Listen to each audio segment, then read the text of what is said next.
Hello, and we are going to start going over our class syllabus. So, this is 8th grade social studies. I'm Miss Tessa Frazier, and I'll be teaching your course this year. So, a little bit about me. I have been teaching 8th grade for 5 years. I love using technology in any way I can. But I also know that some kids learn better on paper, so I like to alternate doing online stuff and in-person paper assignments. I have a 2-year-old son, and I'm expecting my daughter on Tuesday. I've been married to the wonderful man in these photos for about 5 years. We love to travel, and we love showing our son the world together. So here's a couple pictures of us. We were in Arkansas at a petting zoo. He loved that. He loves fish, so we went to SeaWorld in that middle picture. And he also loves snow. So we went skiing over spring break, and he really enjoyed getting to see all the snow. So in this presentation, you will find some information covered in the syllabus, supplies you'll need, apps you'll need for this class, grading and how that's going to work, the late work policy, retest and correction information, and how specific grades are going to work in this class. That's probably going to be the most beneficial for you this year, especially since I am going to be out on maternity leave starting next week. So pay attention to that. So that way you know exactly what to expect from all the grades. So the course description. Just to simplify, first off, STAR is on May 6th. It is a STAR tested subject. But to simplify that big long paragraph, we are going to cover U.S. history from the time when the British colonists created Jamestown in 1607 to the period right after the Civil War, which is called Reconstruction. It ended in 1877. And just as a disclaimer, we do discuss potentially controversial and sensitive topics like religion, slavery, politics, the treatment of minorities and women. They are required for me to teach, and they are tested on the STAR. So if I don't teach it to you, there's a possibility it shows up on the STAR. Y'all aren't going to be able to answer the question right. So it's something that I do have to talk about, but they are discussed objectively through the lens of what happened in the 1800s or 1700s or whatever time period we're talking about,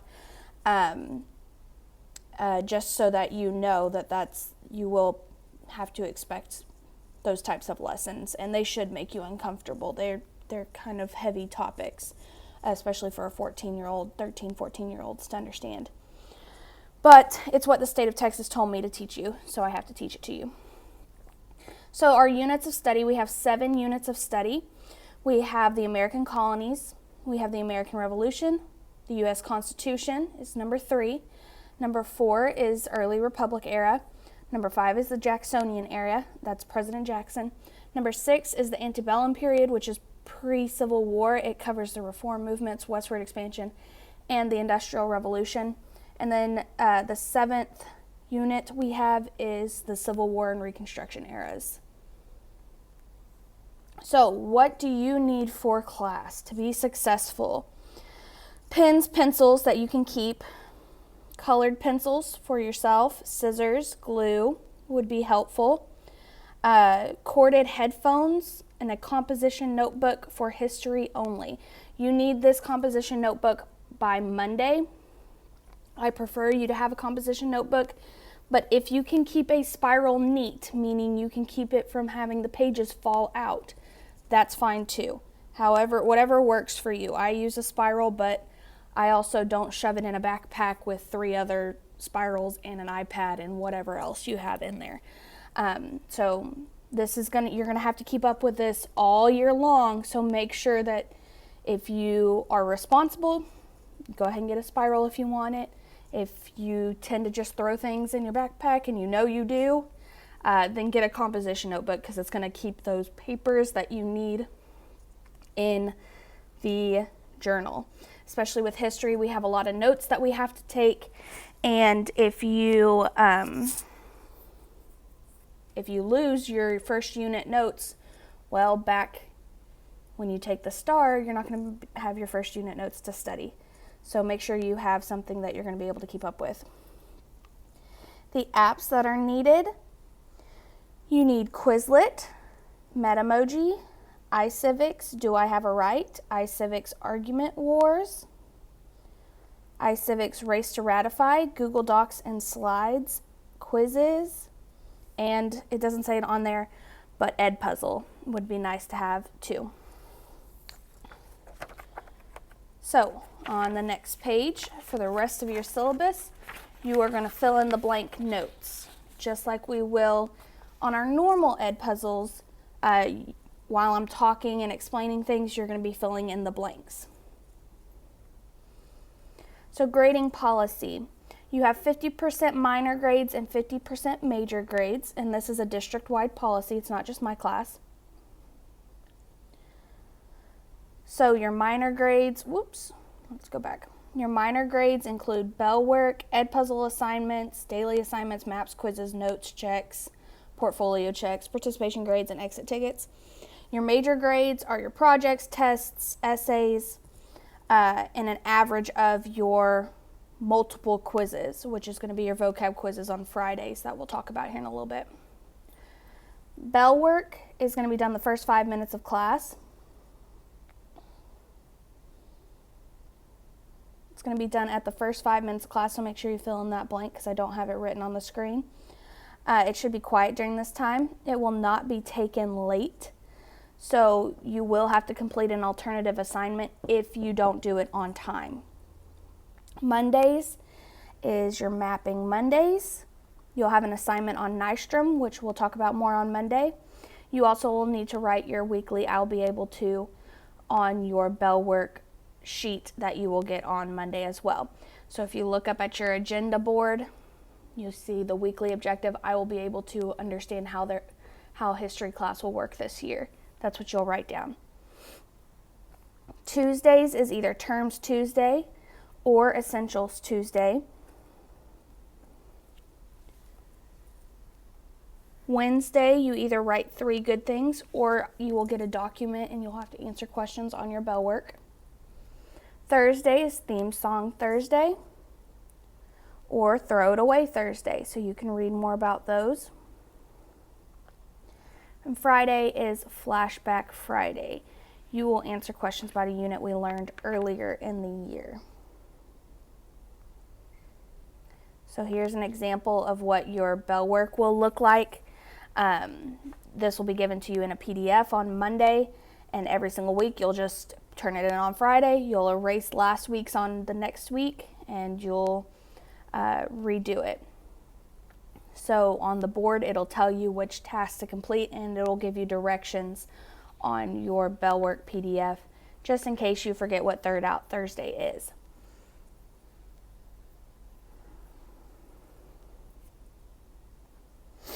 So Edpuzzles. Each lesson we cover throughout the year will have its own video that'll be posted to my YouTube. It'll also be posted to Edpuzzle. The reason why I post it to both is because sometimes Edpuzzle doesn't let you go back and rewatch it, and some kids really like to go back and rewatch the videos before a test or before they start reviewing for STAR or whatever. So I post it on YouTube as well. Edpuzzle, these Edpuzzles will have real STAR questions, so you'll get used to answering STAR questions as the video plays. You'll fill out your notes, similar to what you're doing right now. So you'll just fill in your notes, fill in the blanks, just like you do right now. Either every unit or every 9 weeks, I'll do a journal check to make sure your notes and your journal are being kept up with and glued. This should be an easy and free 100, and sometimes I might take it as a test grade. Okay, so make sure you're keeping up with your journal and you're keeping up with your notes and you're gluing things in that you're supposed to be gluing things in, and you're paying attention. We'll set up our journals on Monday, and I'll give you more information about that then. Unit 1 pagers. So you saw your unit guide on the first day of school yesterday at one of your stations. You'll receive a unit guide at the beginning of each unit, and it will have sections on the back that you'll need to complete. You'll complete each section after an Edpuzzle. So like say you do 1.1 Edpuzzle and you do your 1.1 notes. Well, on the back of your Unit 1 guide, there's a 1.1 section that you'll need to complete. The requirements for this one-pager: each section must be completely filled in. It must be colored. There must be less than 10% white space. You can fill it in with pictures that represent the lesson you learned, graphics, a summary written in your own words. You could fill it in with a map that you've hand-drawn. You could fill it in with, I don't know, clip art. Like if you find something online that you think represents the colonial period, you can try to sketch that. Yeah, pretty much anything. It's your space to represent what you learned. But it does have to be colored and it does have to be creative, and I have to be able to read whatever is on there. So here's what it looks like. You see the front of the unit guide right there on the back. And then you can see 1.1 Explorers in New Spain/France. That is what your topic of lesson 1.1 is on your Edpuzzles. So unit vocab test grades. These are test grades. Each unit, students will be given a vocabulary cards on Quizlet. You can find them on my class links board. You can see a QR code for Unit 1 Quizlet. You can also find it on Canvas, and I'll show you how to do that. But you need to study those vocabulary lists, especially when you have downtime. So that way on Friday, when you take your vocabulary quizzes, you'll be able to pass them and do well on them. So what I do is every single Friday you have that quiz. I average your grade, and that's your unit vocabulary quiz grade. So it will be your responsibility to keep up with this grade on Canvas. If you got a 20% on a quiz, you need to redo it before I put it in the grade book. So it's your responsibility as a 8th grader to make sure you're keeping up with your grades, because this will be a test grade and it will hurt if you get a 20 on it. Corrections. Students will be allowed 1 week from the time they receive any assignment or assessment to make corrections for half credit. This includes class assignments, examinations, daily quizzes, unit tests, etc. Once the week option expires, you can no longer correct. So I will allow you to redo work. I will pull you in occasionally to tutorials or to tribe time if I feel like you need it, or I'll ask you to rewatch the lecture video before you retake a test or whatever. Late and missing work. All missing work must be turned in before the unit test is taken. All right, if you have something from Unit 1 and you've already taken Unit 1 test, you cannot turn that in.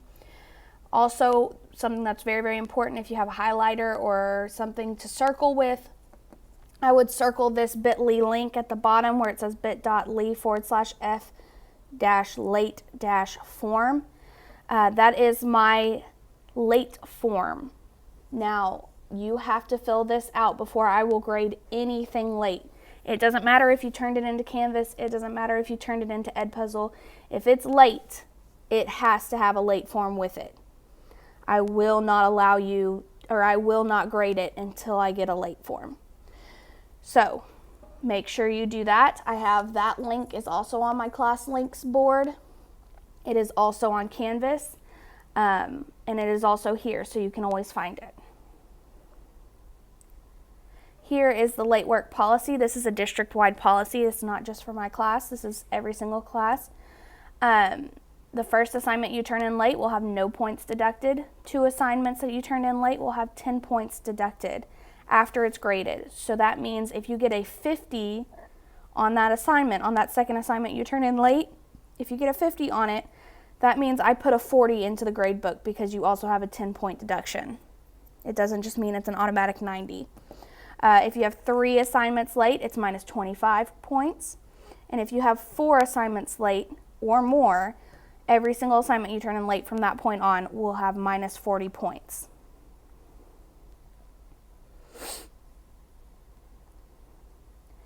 Absent and late and makeup work. you have the same amount of days to complete makeup work as you were absent for. So if you were absent for 3 days, that means you have 3 class days to turn back in those assignments once you return. After the 3rd day, it's considered late, and either way, you do have to fill out a late form. But on your late form, there's a spot to check if you were absent. As long as you turn it in within those 3 days for this example, you can just click that absent. If you turn it in 2 weeks late after you return, then you will have to fill out a late form and say that it was late because it was turned in 2 weeks late, right? So here's some other important links. I'm not going to go through the cell phone policy, the dress code, the tardy policy, and all of that stuff. You can read through it if you want to, but it's the same in every single class.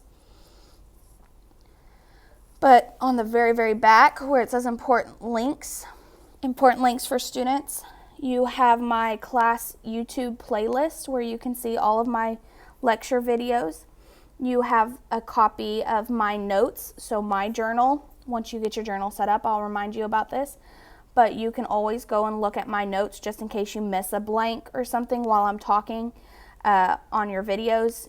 Say you miss one of your fill-in-the-blank notes, just go to that link and copy it down. It's not that big of a deal. I would rather you make sure that you have the right information in your notes. And then obviously your late form link. This can also be found on Canvas. So in Canvas, this is your home screen. You go to your modules. You see that module called Student Resources and How-Tos. Click on that first page where it says Student Resources. Within that, I have all of those, within that, I have all of those links that you need. So you have your syllabus there, you have your late form, you have your YouTube videos, if you need an extra copy of the notes, your student portal logins there, all the Quizlet links you can see are down there, your Quizlet cards for your vocabulary quizzes, and my notes. Okay, so now that we've gone through how class is going to be run, I need your parents to complete a Google form tonight, hopefully. It's due back by next Friday. It is a grade. This should be a free, easy 100. Like to start off the year easy. If your parents have any problems completing an online Google form that they can find at this link, you can ask for a paper copy. There's a paper copy on my blue board where it says missing work in the folder. This link can be found right at the bottom right of your last page, so I would highlight it or circle it if you can, so that way it's easy for your parents to find. And as always, if they have any questions, they can just let me know.